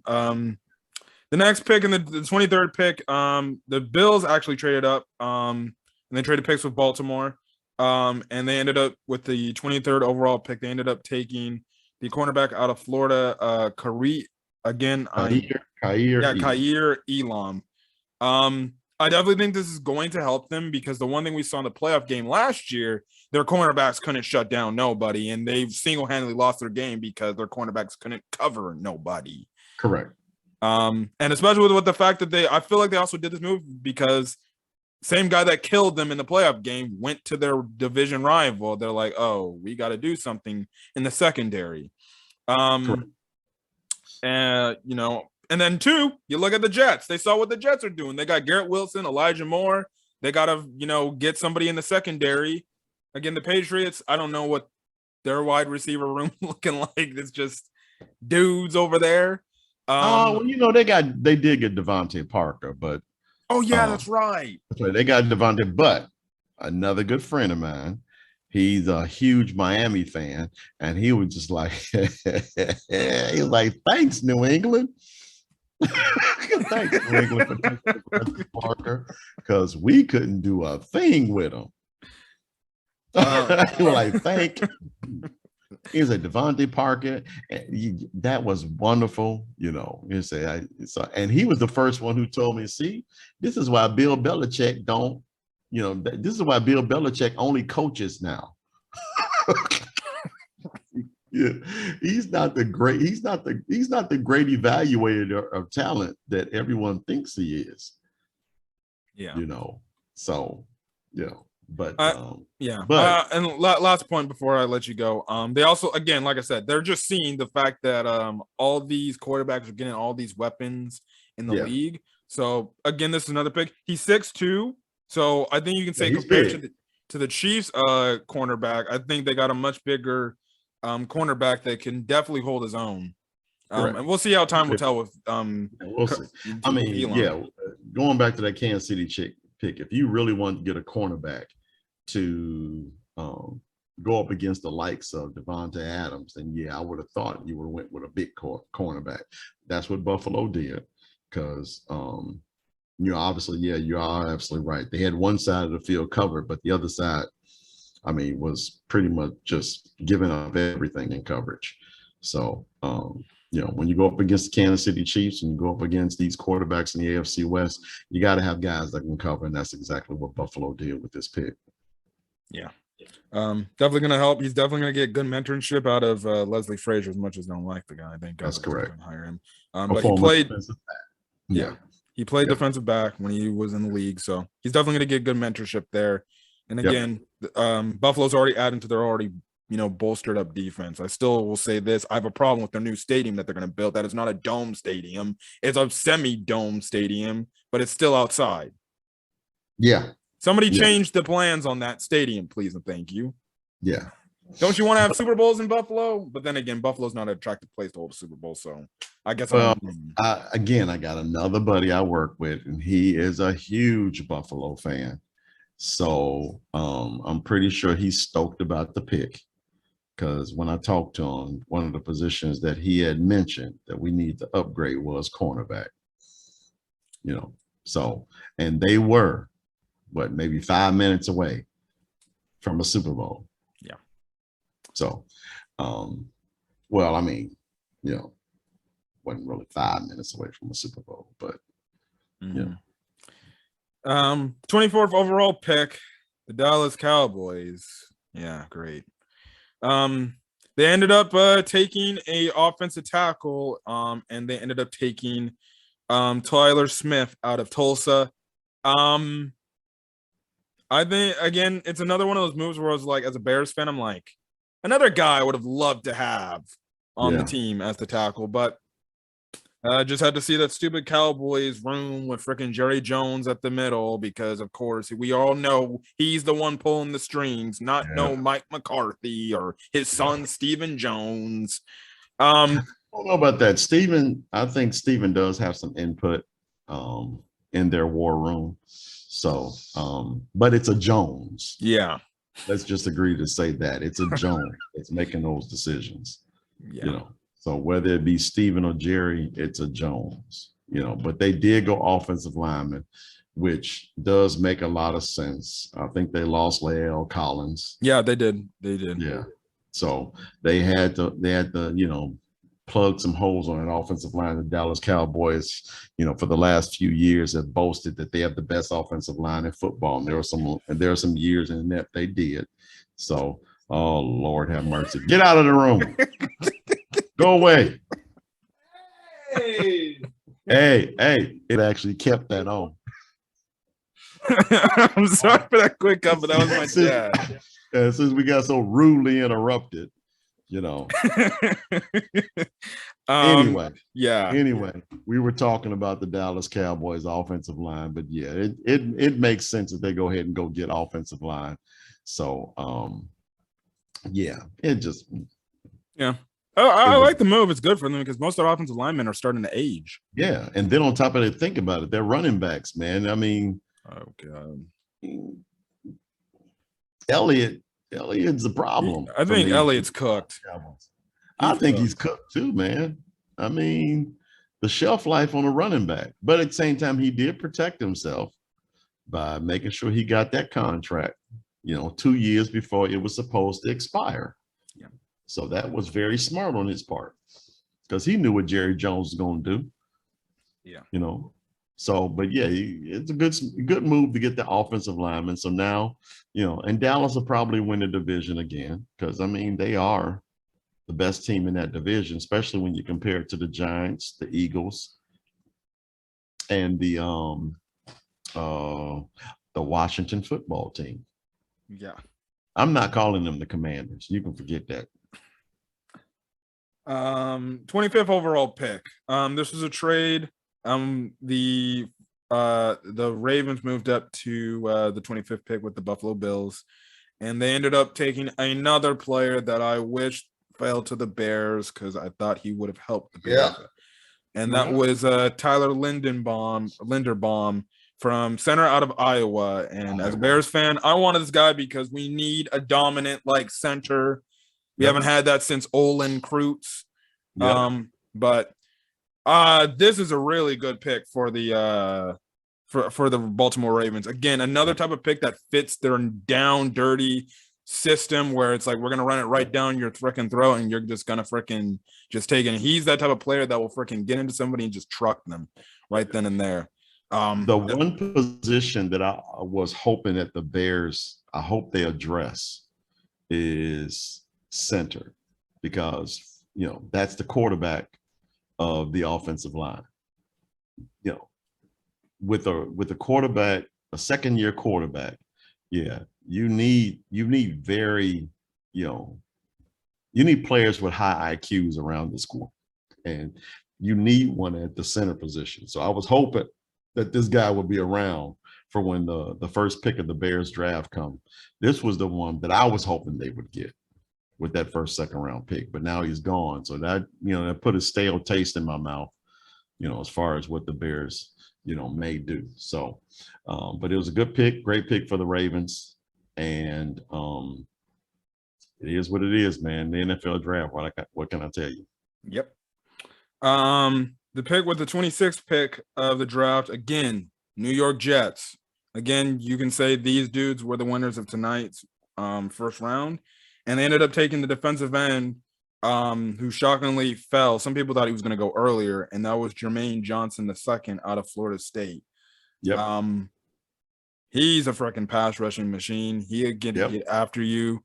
And, this dude, he was telling it, he was supposed to be picked at least maybe top 15, and he fell all the way to 26 pick. I think the Jets added to whatever, craziness they did in this draft, and they put a definite staple. This was definitely a Robert Saleh decision right here, and he got his guy. He got a pass rusher. So I like this move for the Jets. It only makes them better on defense. Yep. And then there was also talk about this guy could have potentially been number one. So he can rush you with speed or he can bull rush you with power. So I think the Jets got a steal with this pick. Now, granted, again, the draft is an inexact science and things of that nature. So, you still got to come with it. But his post-draft interview was actually pretty cool. He was very excited to be in New York and things of that nature. And he was, promising to work hard and things like that. So I really liked it. So we'll see. But the Jets, man, you know, the Jets, the Jets has opened some eyes tonight. Yeah. The 27th pick of the draft, the Jacksonville Jaguars traded with the Tampa Bay Buccaneers. The Buccaneers traded back into the first pick for the second round. And the Jacksonville Jaguars, I saw this as a replacement to them cutting Miles Jack, now looking at it, and they ended up taking the inside linebacker, Devin Lloyd from Utah. Yep. He was I thought that he was good at special. I didn't see many Utah games. But the games that I did see of Utah, I thought he did a really good job. But I think I kind of recognized his brother Noah Sewell more than him. But he was still pretty good for Utah. Again, you can maybe say maybe they could have went Nakobe Dean, but we'll see. Just one quick offshoot tangent. I don't know why Nakobe Dean had his little hat all on the side like that. It was just funny to me. So yeah. Well, you know, yes, it was a good pick. Another Georgia player, you know. So and then on top of that, it's the well, you're talking about Devin Lloyd, right? Yeah, Devin Lloyd. Oh, Devin Lloyd. I thought you were talking about the next pick. You mentioned Nakobe Dean, so I went straight to the next pick, you know. But again, good solid pick. A lot of people are talking about the Jets this draft, but we probably need to give kudos to the Jaguars as well too, because they had a pretty good day as well. And either now granted, the book is going to be out long term as far as whether these guys are paying out or not, but kudos to the Jaguars as well too, because they filled a lot of holes as well this offseason. I say this offseason, not necessarily this draft. They filled a lot of holes this offseason. So kudos to the Jaguars, man. They did a fantastic job as well. Although the Jets are getting all the pub for all the great things they did, you can't sell short what the Jaguars did with this draft as well. Yeah. Personally, if you ask me, I think the Jaguars overpaid for some of the people they got in free agency. But they did. But at the same time, though, they added solid people to their roster. So there we go with that term again, solid. They added good football players to their roster. So especially this and in this draft. Yeah. 28th pick of the draft. Green Bay Packers. You think they're going to take wide receiver here? You think they might actually? Okay, they're probably going to take George Pickens at least, maybe. And I'm like praying. All the super good ones were gone. All the super good wide receivers were gone. I still think there's another. I still think there is an underrated tier of wide receiver still. Well, there you go. But just like I'm pretty sure all the wide receivers that are very high on everybody's draft boards, they're all just like, oh crap. All of them are gone. When was the last time we saw 6 wide receivers go in the first round? Not in quite a while. I mean, we might have to look. I don't know if there's ever been a time in which 6 wide receivers go in the first round. So that's that anomaly alone probably set the Packers like, oh hell, they all gone. So let's just go ahead and get who's the best Georgia player. It's like, Georgia defense. Okay, let's go with Wyatt. Devontae Wyatt, he's a defensive tackle. I think he can play alongside Kenny Clark and just make their fronts, just even more pretty or really good than it already is. So he'll definitely help out the Packers. Again, I'm still asking the question out. I thought you were going to get wide receiver, but okay, fine. If the Bears take wide receiver, I'll be happy, and you guys get nothing. Good. Yeah, exactly. We can cover those wide receivers. Then again, I don't know, man. Our secondary, oh golly gee, I shouldn't have said that. I think we can. I think they should be good enough to cover Sammy Watkins, and Alan Lazard that didn't get to see a target. Robert Tonyan, who I think is okay, but I don't think he's crazy good. The problem is they got to stop the run. That's fine, but We'll see. Aaron Rodgers Our always freaking secondary. kills us. Our secondary, the Bears secondary. Oh, I know. Yeah, okay.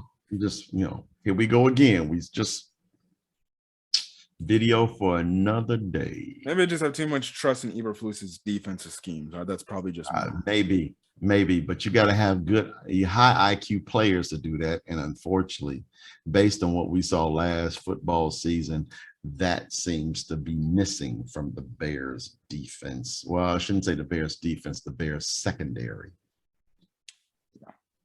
Yeah. All right, your thoughts on the pick? Again, the Wyatt was a good pick. I mean, solid pick. They pretty much done solved their interior defense for at least the next 2 to 3 seasons until Clark becomes a free agent, which I'm pretty sure this is Clark's replacement, because with Rodgers signing his deal, they ain't gonna have nothing for Clark. Yeah, my thoughts. They're showing up positions on defense because they know they can't sign the guys they currently have at those positions because they gave $50 million to their quarterback. Yeah. Going on, 29th overall pick, the New England Patriots. They ended up getting this pick. And yeah, they went deep yeah. to the offensive line roster to man, they went in their hip pocket for this one. This guy probably would have been around the 3rd or 4th round if things went normally. But yeah, I wish my co-host Matt was here just to explain. Maybe he would have probably been upset about this pick. I don't know. But strange and pun entirely intended. Patriots draft Cole Strange out of Chattanooga. He's an offensive guard. I have not heard this guy at all, so I have no idea. This was a head scratcher to me. So obviously, again, we're talking about a team's draft board. This had to be their next best player available for the position that they required for this pick. Yeah. That's the only thing I can come up with, because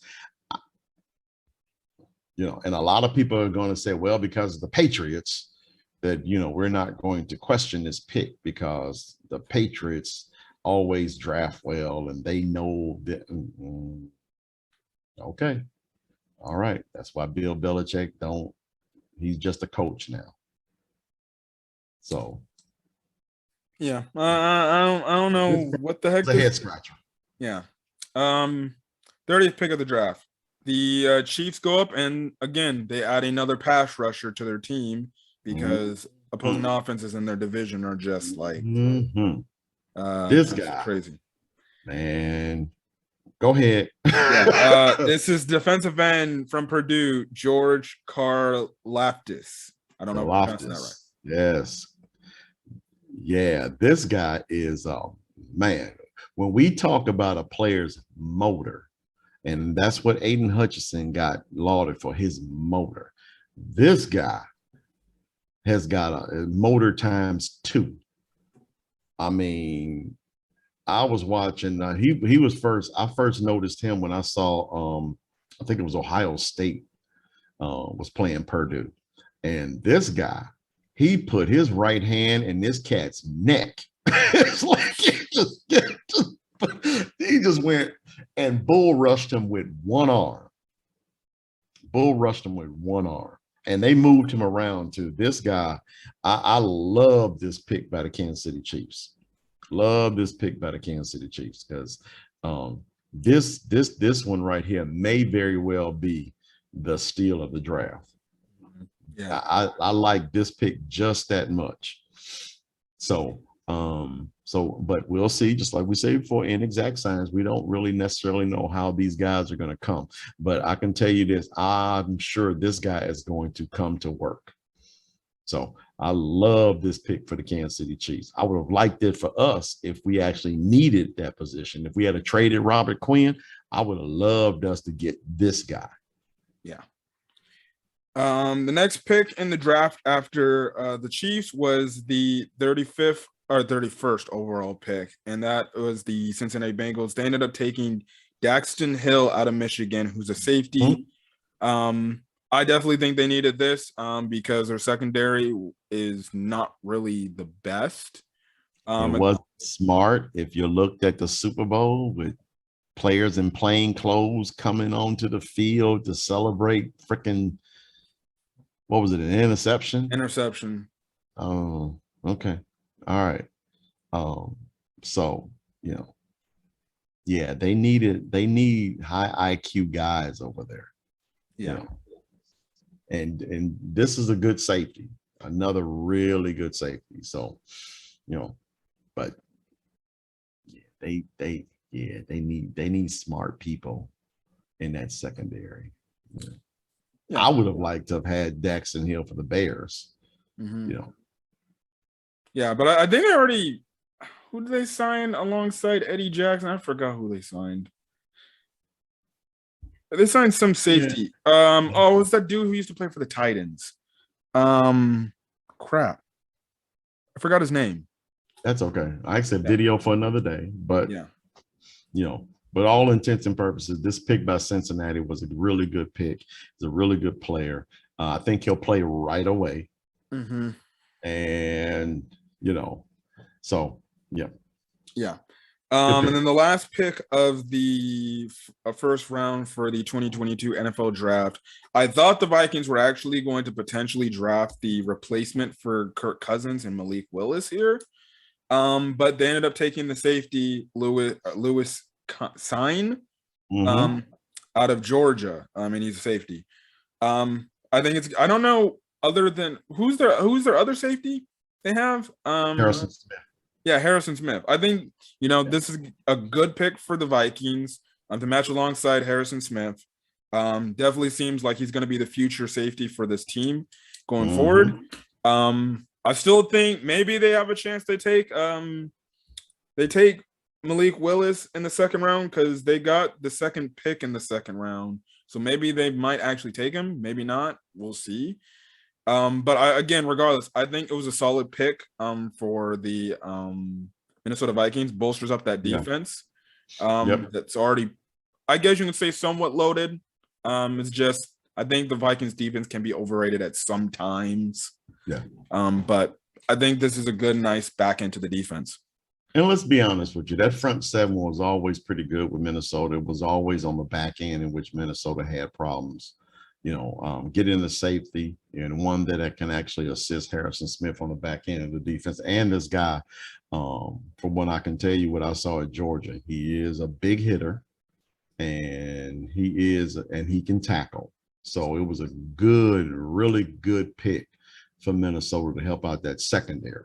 So, because he can help in run coverage, which allows Harrison Smith to dip back and pass coverage. Yeah. So it was a good pick.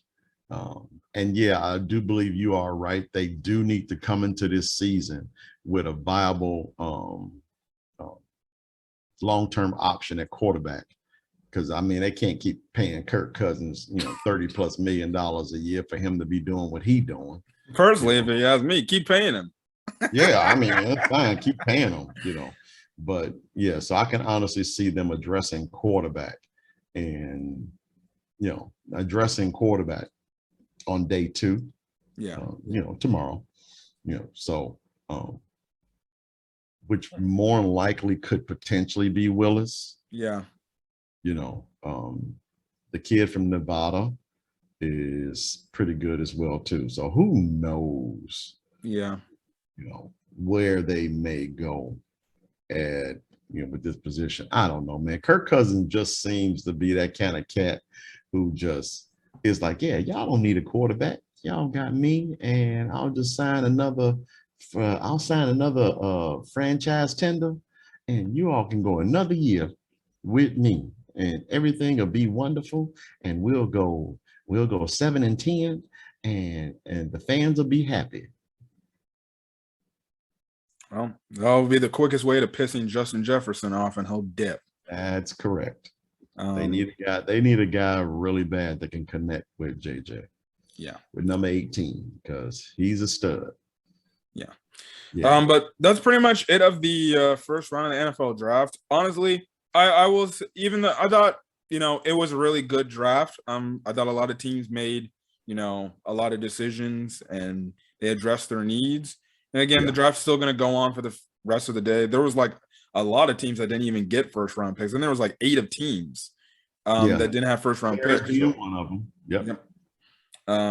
So yeah. But that's pretty much it. We're not going to really address anything else after this first round draft. The only other draft video that we got is just the Bears individual draft picks. So when the Bears fully do their entire draft, make all their draft picks, we'll finally get a thought of our new GM, Ryan Poles, and what he has got to offer, because this is his real big test starting tomorrow night. So yeah, we're going to see, is this guy legit or is this guy just this another fraud and we're in for another thing? But again, we'll see if he's legit, if the players he selects, if he hits on the players he selects. That'll be the one, that'll be the test of time for Ryan Poles. The whole eye candy thing, it only lasts for maybe a few weeks.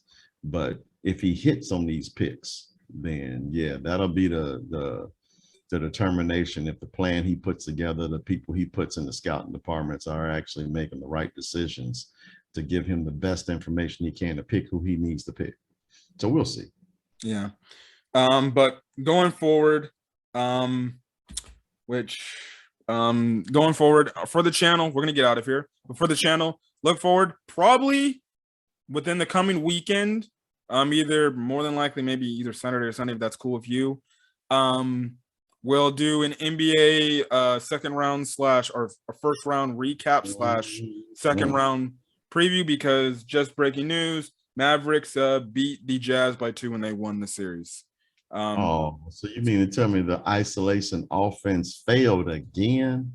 Yep. Wow. And the last round 1 game is, maybe will be Memphis versus Minnesota tomorrow. That's going 7. You can forget that. Ain't no way at all. Who knows? Who knows what happens? We'll see, because the friggin' Minnesota Timberwolves, they friggin' broke down late in that game when they should have won it last game. They should have. Yeah. But, Ja's a different kind of cat. Ain't nobody got it. Nobody has a player on a team like Ja. Yeah. So look forward to that within the coming weekend, or Monday of next week, where we give our thoughts on all the first round matchups, and then our second round previews and stuff like that, and then we'll go on from there. But other than that, that's it for this. Yeah. No, go ahead. Other than that, that's just kind of it for the video. So if you guys like the video, leave a like, put in the comment section your thoughts on your thoughts on the draft picks and everything, as well as hit the subscribe button if you want to get more Came for 15 Talk Sports content, as I continue to bring sports content on the channel. But other than that, guys, hope you guys have a great rest of your day or night watching this video. Until then, guys, we'll see you guys in the next video. Until then, guys, peace.